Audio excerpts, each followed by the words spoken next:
I'm very happy to have Seyoon, Vinod's student here, who's going to talk to us about solving factoring with quantum computers. Hi, everyone. Thanks very much for having me. My name's Seyoon, and I'm going to say a bunch of things about quantum factoring. So actually, this talk is going to have two parts. So the first part is going to be an overview of what we know about quantum factoring. And the main thing I want you to take away from that is that even though the first breakthrough happened 30 years ago, there's still a lot of stuff that's been happening since then. And there's, in fact, been a lot of exciting developments just in the last 2 years. And then the second part is going to be a result that I have with some collaborators who are all here, which I'm really happy about. And that's, just as a quick teaser, that's going to show how to quantumly factor some integers in sublinear space on a quantum computer. So we'll get that. But let me start with history. So let's start from the beginning. There is a crazy amount of money going towards quantum computing. The government's throwing a ton of money at it, startups are getting a lot of money for it, and also big tech firms like Google and IBM investing significant amounts of effort into building a large quantum computer. So let me start with a very simple question: why? And I would say the answer, to put it simply, is that there are some problems that quantum computers could solve that we believe are completely intractable to solve with a classical computer. In fact, even a classical supercomputer. But as soon as a quantum computer comes into the picture, they become a lot easier. And I would say this is kind of the main reason why there's so much excitement, because they have something very unique to provide. And I would kind of view the poster child of kind of this quantum classical gap as being the integer factorization problem. So given a gigantic integer that I'm going to denote by big N, I want you to find its prime factorization in time that's polynomial in its length in bits. So as a very simple example, if the input's 35, I'm going to want the algorithm to tell me that it's 5 times 7. And classically, we've actually, people have worked on this problem for decades. It's been of interest maybe for centuries. But the state of affairs has kind of been stuck for over 30 years now. We have this kind of 2 to the n to the 1/3 algorithm, and that's kind of the end of the story, which is much, much slower than polynomial time. And it turns out, as I'll get into later, that the story completely changes if you allow quantum algorithms. Shor in 1994 showed that you can actually run a quantum algorithm that does this in polynomial time. So a massive, massive gap between the quantum and classical difficulty of this problem. So let me, if you're not interested in integer factorization, let me tell you a couple of reasons why you should still care about this problem. So the first one, and I think the one that kind of gets most of the buzz, is breaking cryptography. So we just heard from Alexandra kind of what this setup looks like. We have Alice and Bob, and she wants to send a message to Bob.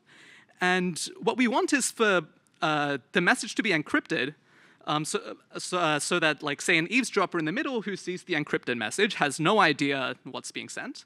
But Bob on his side can decrypt and find out what Alice sent him. So there are a few proposed ways of doing this. One of these is called the RSA public key crypto system. That's RS and A on the right. And this is kind of built, the security of this is built assuming that it's hard to factor large integers. So as Alexandra said, the scientists might be sad that we don't know how to factor on a classical computer, but that made the cryptographers happy. Then along comes a quantum computer and the story flips. Now the scientists are happy and the cryptographers are sad. Why is that? If the eavesdropper had a large quantum computer, they could factor the large integer, and then the security is completely dead. They can see exactly what Alice sent Bob. So no good. So this is kind of maybe the kind of most popularized implication. The second, more subtle implication that I want to get into is proofs of quantumness. So the setting here is that, like, there is a large company, and they have built a gigantic quantum computer. They're really excited, and they put out a press release, they put out a paper, but Alice is maybe like you and me and just has a humble laptop, and she doesn't know whether to believe this company that, for neutrality, I'm going to call XYZ ABC Labs. The question is, if Alice is skeptical, what can this company do to convince Alice that they really have built a quantum computer? And one answer, given everything I just told you, is to factor a large integer of Alice's choice. So Alice picks a gigantic integer of her choice and sends it along to the company, and it's going to be much, much bigger than 10 digits, but bear with me, I need to fit this on the slide. So the company gets this, and if they had a large quantum computer, they should be able to run Shor's algorithm and send back a factorization to Alice. And once they've sent the factors, it's easy for Alice to multiply the numbers and check that they did this correctly. And at this point, if they didn't have a quantum computer, as far as we know, it should be completely infeasible for them to factor this massive integer that Alice has sent them. So if they actually do succeed, then Alice kind of has no choice but to throw her hands up and say, okay, fine, I believe you. So this is what I mean by a proof of quantumness. And factoring also gives us a way to set up a proof of quantumness. And the third implication is maybe a little tangential for a crypto security day, but let me entertain you anyway. It's just intellectual curiosity. I think, and the reason this is important is that we could get to the point where we've built a large-scale quantum computer, but by that point we've migrated to post-quantum cryptography anyway. So there's no longer a security threat, but the proof of quantumness application still stands. And I would also argue that this is a really nice problem for kind of understanding what we can and can't do with quantum computers. And I think one question that I particularly like a lot is kind of what kind of structure in an integer makes it easier to factor? We have a very good handle on this question classically, but quantumly we don't really have much to show for it. In fact, what I'm going to get into in the second part of my talk is kind of an overview of what we know in terms of this question. So that's kind of why you should care about factoring. Now let me turn to the state of affairs. So Shor's algorithm came out in 1994. So that means we've known for over 30 years that if we had a large-scale computer, we could factor large integers and break RSA cryptography. But it turns out that we can't factor large integers on a quantum computer, and RSA cryptography is still, as far as we know, secure in real life. And the reason for this is that there's this very small problem that no one's actually managed to build this quantum computer. And why is that? I don't really have time to get into why. But let me kind of give you this kind of vague sentence by Craig Gidney that I think does justice to it, which is that kind of our quantum data is just constantly trying to disintegrate. And running any quantum algorithm or carrying out any quantum computation is kind of like trying to ride in the sand, and it's just constantly getting blown away by the wind. Super annoying. And so I think if we want to change this state of affairs and actually carry out complicated calculations on a quantum computer, we kind of need three things to happen together. So the first one is that this riding in the sand is really a physical problem. So the first thing we need is hardware improvements in terms of how we represent quantum data physically. The second thing we need is a thing called quantum error correction, which I won't get into, but you can basically think of it as a way to recover and figure out what happened before the wind blew away, whatever you were trying to ride in the sand.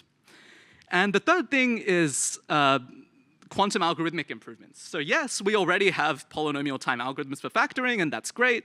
But given the fact that we're having so much trouble scaling quantum computers, if we could come up with even faster quantum factoring algorithms, we're then asking less of the hardware engineers and the quantum error correction researchers. And so I think improvements are needed in all of these directions to make progress. And the axis that I'm going to talk about and what I've worked on is the third category, so quantum algorithmic improvements. So that's what I'm going to focus on for the rest of this talk. Before I kind of get into a history of kind of what we know about factoring, let me set up some efficiency metrics, like, what should be in your mind when you think about a quantum circuit? And many of you might have seen classical circuits, and I kind of want you to think of it as the same thing, except that you're now applying reversible logic gates to a fixed number of wires. So with a classical logic gate, you take two input wires, and then out comes a completely fresh third output wire. That's not the case with a quantum gate. It's going to act on a fixed number of wires that start off in some input state, and then it ends in an output state. So in the bottom left, I've shown like one example of a quantum logic gate. This is a gate that takes 3 wires as input and XORs the third bit with the AND of the first 2 bits. So you could kind of think of this as the quantum analog of an AND gate. But this is how we kind of represent quantum circuits. And I'm going to focus for simplicity today on 2 efficiency metrics.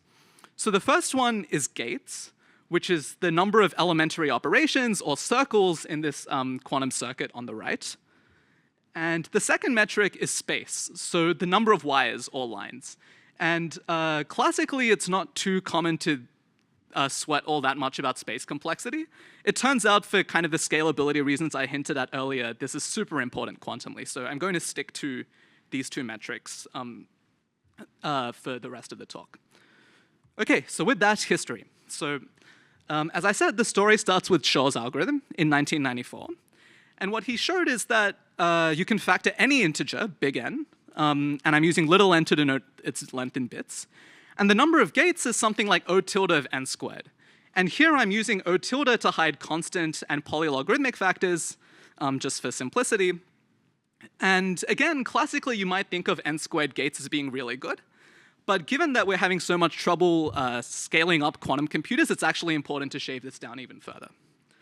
The space, on the other hand, is pretty good. It's O tilde of n. It's like, roughly the cost of just writing down big N. So, maybe that's not too bad. And then things remained quiet for almost 2 decades, until Li, Peng, Du, and Suter came out with this result in 2012 that doesn't factor arbitrary integers. It targets integers of the form p squared q.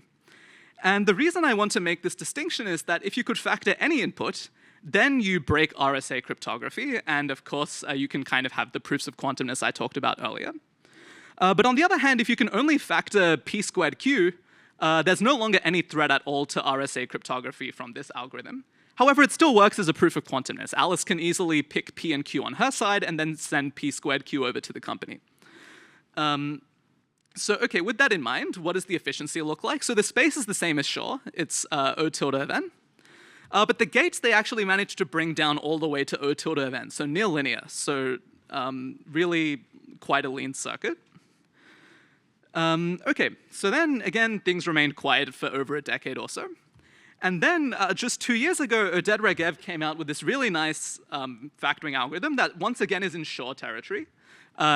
You can factor any integer. And the good news is he manages to shave the number of gates down from n squared to like n to the 1.5 using some very cool ideas. Bad news is that the space in his algorithm also gets blown up. Rather than n, it's n to the 1.5.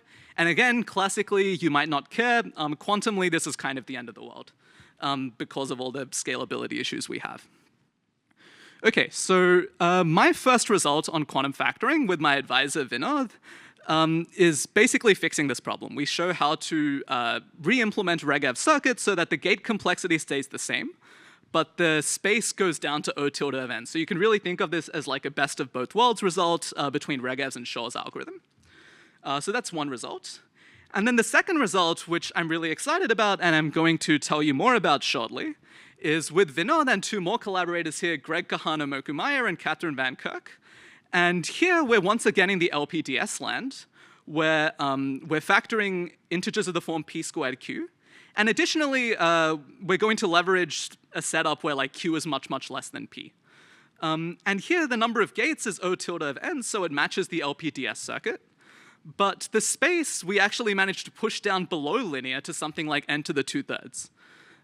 So I think this was a surprise to us, and I think the reason why I would find a result like this counterintuitive is that I'm really saying that you don't even need to ask your quantum computer to write down n, and yet you can somehow use it to factor n. So I'll kind of get into a very bird's eye view of how we managed to do this, but that's kind of the history.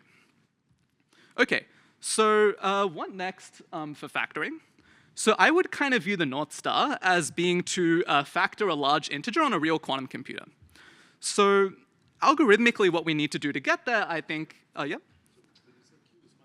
P. Q is n to the 2/3 bits. Yeah, I'll explain that later. Write down Q, but not n. Yes, yeah, exactly. Yeah, that's right. Yeah, so it's O of log Q bits, to be precise. Okay, good. So algorithmically, I think it's really a matter of nailing down and optimizing the concrete costs of these algorithms. So on my results slide, I was hiding constant factors, I was hiding polylog factors. On top of that, like there are lower order terms being hidden. Like all of that matters a lot in terms of kind of which circuits are going to be instantiable in practice. So I think that's kind of the most important thing algorithmically. Once we get to that point where we're satisfied with kind of the concrete size of these circuits, I think it really has to be an interdisciplinary effort with kind of the hardware people and the QEC people, because there are these 3 different problems, but I don't think they're completely independent. They kind of intersect each other in wonderful or annoying ways depending on who you are. But I think, once we get to that point, I think it will really take a team effort to get all the way to actually factoring something. Okay. So before I move on to the next part of my talk, I'm going to do a non-interactive Q&A, and people are welcome to interrupt and make it interactive. So the first question is, why factoring? So some of you might know that there's this other problem called the elliptic curve discrete log problem that is classically much harder than factoring, and Shor's algorithm solves that equally well. So why not use that? There's a bigger gap between the quantum and classical difficulty of the problem. Why not go with that? And I'll offer two answers. So the first one is related to something that Srini said in his talk this morning, that elliptic curve arithmetic is kind of a pain. It's very complicated, and we think that in practice it's way too much to ask about quantum computers, at least to begin with. And the second reason is that I think a conceptual one, which is that factoring seems to admit a richer variety of quantum algorithms. So I think it's just a more ripe problem for study. So, you know, of the 5 algorithms I listed on a couple of slides ago, it's only the first one, Shor's algorithm, that has anything to say about ECDLP. The other 4 are only for factoring. What about the discrete log problem for integers, for example, for Diffie-Hellman? Great question. So discrete log problem modulo an integer so Regev's algorithm also covers that. Regev's algorithm and my space-efficient variant of it with Vinod, those also cover discrete log. These p-squared q results don't have anything to say about discrete log, but all of the factoring ones extend equally well to discrete log. Good question. Okay. Yeah? What is the space complexity of elliptic curve? It's still, the asymptotics are actually the same as Shor's algorithm, but the concrete costs are a bit of a mess. Like there's a lot, kind of, each operation you're doing like several multiplications and additions, but asymptotically it's the same. Good, more questions. Okay, in that case, let me ask my second question, which is, okay, if we're having so much trouble scaling quantum computers, are we really going to see them on the scale that we need to factor large integers? And speculation of this form is probably above my pay grade, but it's not above Vinod's. So, yep, this is Vinod's 2040 challenge. So $2040 says we can factor 2040-bit integers by 2040. These are Vinod's words, not mine. If you're interested in taking him up on this bet, see him after my talk during the coffee break. Okay, cool. So with that, let me move to the second part of my talk, which is on this recent result with Greg, Vinod, and Catherine. And this is on proofs of quantumness from factoring p-squared q. And before I get started on any details, let me circle back to the thing I said earlier. This question of kind of what types of integers are easier to factor. And this part of the talk is kind of answering that question. So it turns out somehow that integers of the form p-squared q are especially easy to factor compared to normal integers in ways that we don't even see classically, which I think is interesting. And in addition, kind of our new result is that if q is really small, we can actually leverage that structure as well. But we'll see all of that. That's just kind of something to keep in the back of your mind. Okay, so these 2 slides are all I want you to know about quantum algorithms for the rest of this talk. So the main kind of quantum algorithm that we need is a thing called period finding. So the setup here is that you have oracle access to a strictly periodic function with some unknown period t. And by strictly periodic, what I mean is that f of x is going to be equal to f of y if and only if x and y differ by a multiple of t. So you're not allowed any other collisions. And then the informal theorem statement is that you can quantumly recover t using essentially only the resources that you need to compute f of x when x is like poly t. That's kind of the content of the theorem. And I'll just mention that this is also the centerpiece of Shor's quantum factoring algorithm for completely different reasons that I don't have time to get into, but this is kind of what's going on in his algorithm as well. Okay, but it turns out that we need a slightly different version of this theorem, which I'm going to call general quantum period finding, and this is due to an observation by May and Schlieper a couple of years ago. And here the game changes, and instead of a strictly periodic function, it's just a periodic function.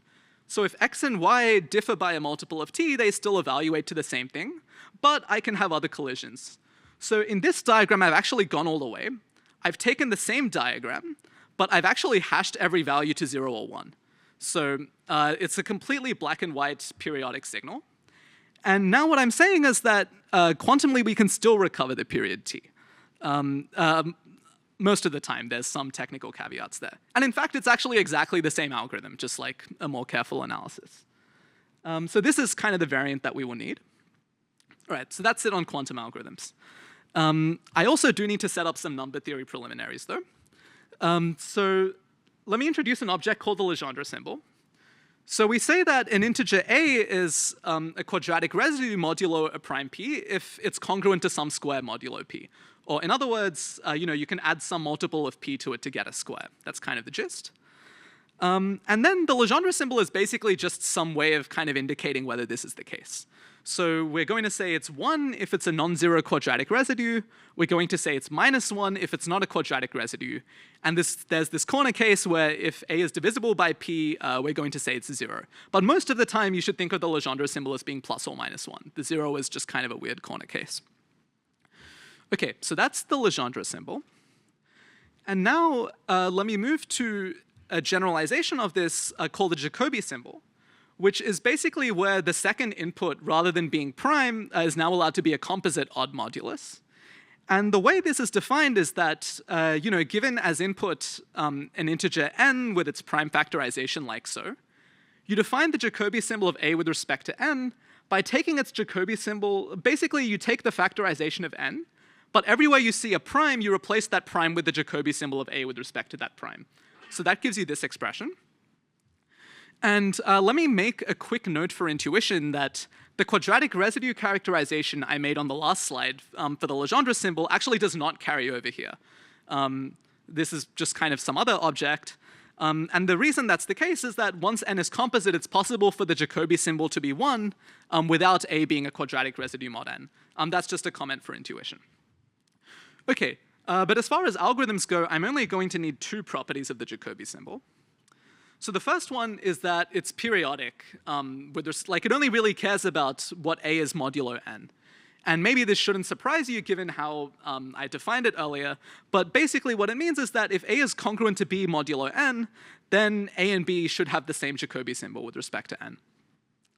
And the second property I'm going to use is this very cool fact that we can actually compute the Jacobi symbol in near linear time. And this is not obvious from what I've told you. In particular, if you were to try and compute it by factoring n and then using that expression, well, then I've asked you to factor n, and we don't know how to do that in polynomial time. But it turns out there's some completely different way of doing it. There's some completely different classical way of doing it that lets you kind of carry out this computation much faster. But I don't have time to get into that. We're just going to use this black box. OK, so with that, I can now introduce the LPDS circuit from 2012, which is what we built on. And here I'm going to tell you how to quantumly factor p squared q. And the starting point is a very simple observation, which is basically saying, let's look at the Jacobi symbol of a with respect to n. Given that n is p squared q, I can write it like so, where the Jacobi symbol as a mod p squared times a mod q. And as I said earlier, almost all of the time, a mod p is going to be plus or minus 1. So when you square it, it's going to be 1, and that disappears. And you just get the Jacobi symbol of a with respect to q. And now, from the periodicity property I mentioned of the Jacobi symbol, this thing is periodic with period q. So if we could find this period, then we have q, and then, of course, we have p. That's game over. And that's exactly what we have a quantum computer to do. We run quantum period finding, and then we recover q and hence p. OK, good.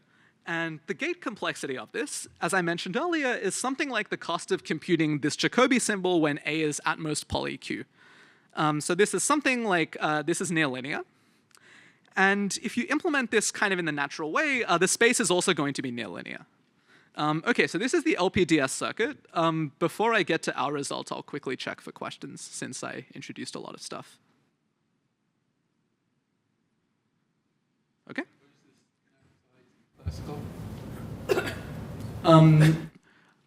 So we have classical algorithms for factoring p squared q that use completely different techniques. But I think here we get special savings. We don't have a classical period finding algorithm. That's kind of the story. So this specific setup is only something we can do quantumly. Good. More questions. OK, then I will move along. Okay, and now onto our result. So what we basically do is that we manage to push the space down to essentially O of log Q rather than log N. And the kind of central ingredient of our result is a new way to compute the Jacobi symbol of A with respect to N. And we're going to exploit two observations. So the first one is that A only has to be poly of Q. It doesn't have to be as big as N. So log A is something like O of log Q, and this could potentially be much less than O of log N, so this is something one could hope to exploit. And the second thing is that N is actually classically known. And so what this means is that you can kind of quantumly stream through the bits of N to save space. And this might sound a little high in the sky, so let me provide a picture to kind of explain what's going on. So the object on the right is our quantum computer. So this is super space constrained. It only has like O of log Q qubits, nowhere near enough to hold N. But sitting in the middle is a classical computer that's controlling the quantum computer. It's sending instructions, telling the quantum computer what operations to carry out. And what you should imagine is that the classical computer kind of has access to all of N. So it looks at the bits of N and chunks it into chunks of size O of log Q. And what it's going to do is it's going to take these chunks one at a time and forward them along to the quantum computer. So the quantum computer at any point in time is only holding one of these chunks, which is why it only needs log Q bits of memory, but it actually reads through all of N over time.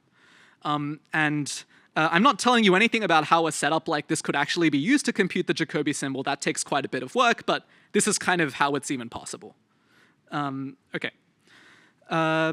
Okay, so that's the deal. The resulting circuit, we kind of match the LPDS result, where the number of gates is O tilde of log N, but now the space is shaved down to O tilde of log Q. So now there's a question of how one should set parameters. So if you make Q2 large, the LPDS circuit is space log N, our circuit is space log Q. If Q is too big, then our circuit doesn't have anything new to offer. We haven't made life any easier for the quantum computers. On the other hand, if you make Q too small, you could imagine that there are classical algorithms that could somehow exploit this kind of added structure to run faster than general purpose classical factoring algorithms. And we don't want that because the name of the game here is a quantum classical gap. If we make things easier for the classical computer, that's no good either. So it turns out that if you kind of dig into kind of what we know about classical factoring, the sweet spot is something like log Q being log N to the 2/3. And that's how we get our proof of quantumness, where the number of gates is near linear, but the space is actually sublinear. It's N to the 2/3. Okay, so that is our result. And now let me just conclude with some more open questions. So one is, are there other quantum factoring algorithms that exploit special structure in N? As far as I know, I've literally told you about everything we have. Whereas in the classical case, we have a lot. So I think it's super interesting to kind of see whether there are other ideas out there. And secondly, and importantly in practice, can these algorithms be boosted using some weird number theory magic to factor generic integers N, or at least RSA integers, right? Just a product of two primes. Like, can we somehow boost this to factor those integers more efficiently? The best thing we have to say to this effect is an observation in our paper, same paper with the four of us, is that you can actually use this p-squared q business to completely factor any integer where its prime decomposition has distinct exponents. So if I give you this n, I can actually find all the primes and all the powers, not just like kind of one factor. Yeah, and with that, I'll stop. Thanks very much.